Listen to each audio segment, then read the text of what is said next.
World War II, some people will say, began when World War I began.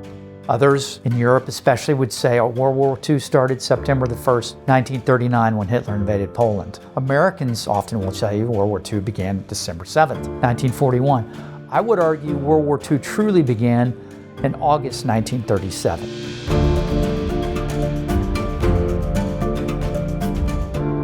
Japan and China, most people don't realize that they fought a war called the First Sino-Japanese War. So there was a lot of acrimony, obviously. But Japan, beginning in the 1930s, started reaching for more.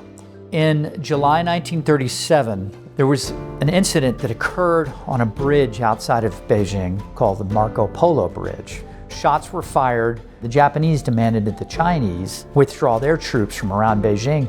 Chiang decided, rather than confront the Japanese outside of Beijing, that he would instead draw them down around Shanghai. Chiang brought them to blows with the Japanese on August the 13th, 1937, the day I would argue World War II truly began. A Japanese officer brazenly tried to drive his car onto a Chinese airbase. He was denied entrance. He shot the Chinese guard and drove onto the base anyway. Then he was killed by Chinese troops.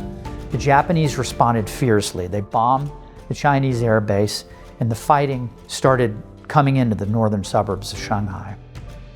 When Chinese forces withdrew from Shanghai in the fall of 1937 after a very stinging, bloody defeat at the hands of Japanese forces, they moved up the Yangtze Valley to Chiang Kai-shek's capital city, Nanking. They fought small-scale battles, but Chiang Kai-shek decided he was going to withdraw his forces, that Nanking was not going to be defensible against the overwhelming power of the Japanese.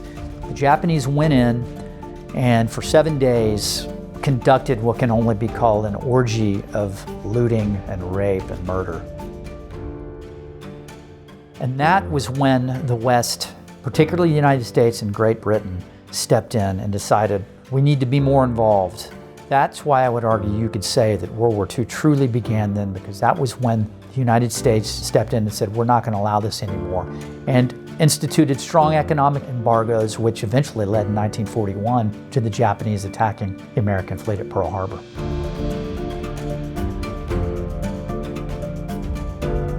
If you want to look for parallels between Japan and China in 1945 and the situation between Japan and China today, to some extent you could even argue that the script has been flipped.